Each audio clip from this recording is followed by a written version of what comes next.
欢迎收听华瑞投音观点。在全球市场正笼罩在一股极度不安的氛围中。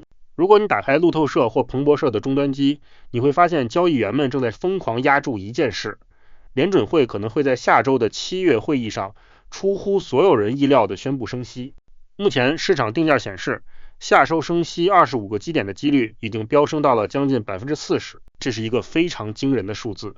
要知道，在过去几个月里，大家讨论的焦点大多是在什么时候降息，但现在市场却突然反手开始担心意外升息。如果联准会真的在7月动手，那么目前支撑美股高估值的逻辑、全球债市的定价模型，甚至是各国央行的汇率防线，通通都会在瞬间崩溃。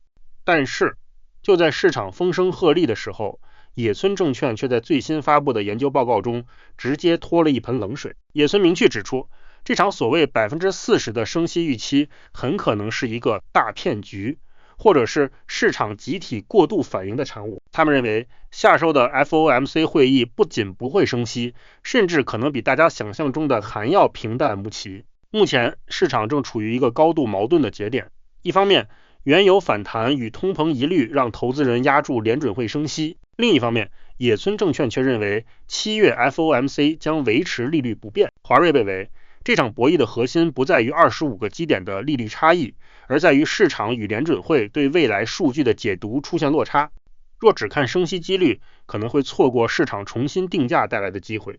野村在报告中指出，7月 FOMC 将是一场平淡会议，预估政策利率维持在 3.625%， 且不会调整前瞻指引。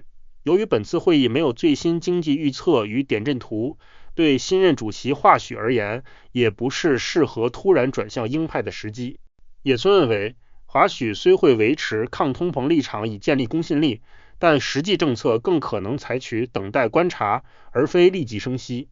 市场目前约 40% 的升息预期，更多反映对新主席政策风格的不确定，而非真正政策方向。支持不升息的第一个理由是通膨数据正在改善。野村预估6月核心 PCE 月增率可能仅 0.2%， 接近近年低点。若核心通膨持续降温，联准会没有必要急于升息。华瑞认为，市场目前过度放大油价反弹的影响，却忽略核心通膨趋缓的事实。只要通膨数据继续改善，联准会就有更多政策耐心。第二，是联准会内部存在分歧。野村预期部分官员可能支持升息，但即使出现2至3名鹰派反对票，也不代表政策会转向。相反，这可能让华许在言论上展现强硬态度，同时维持利率不变。第三，是华许独特的经济理念。野村指出，华许更重视供给面与生产力提升，尤其看好 AI 对经济效率的推动。他认为 AI 投资带来的价格影响更接近一次性冲击，而非持续性通膨来源。华瑞认为，若主席本人认为 AI 能提升生产力、压低成本，就不太可能因短期通膨波动而急于升息。此外，野村报告揭露2个市场忽略的细节。第一，是美国经济分析局的统计调整。野村指出，近期价格统计方法修改可能使核心 PCE 年增率下降约 0.2个百分点。若数据因统计调整而改善，联准会升息压力将进一步降低。第二，是华许对货币供给的重视。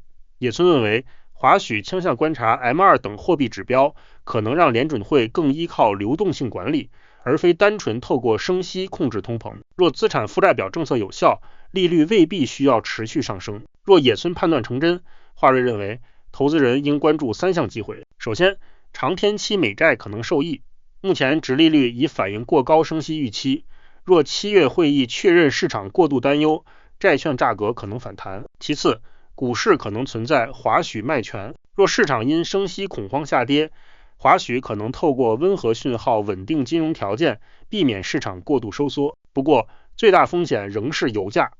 如果美伊冲突升温导致油价突破前高，通膨压力可能迫使联准会重新转向鹰派。总结而言，野村认为市场目前对7月升息的押注可能是恐惧造成的误判。从通膨趋势、联准会内部分歧以及华许重视生产力与流动性管理的政策逻辑来看，7月更可能选择按兵不动。对投资人而言，真正的机会可能来自市场过度悲观后的重新定价，而关键观察指标就是未来通膨数据与油价走势。以上就是本期节目的全部内容，感谢各位的观看，希望今天的内容对您有启发。如果您喜欢我们的内容，欢迎追踪华瑞。若您对加入华瑞有兴趣，或是想要与我们进一步联系，欢迎随时与我们联络。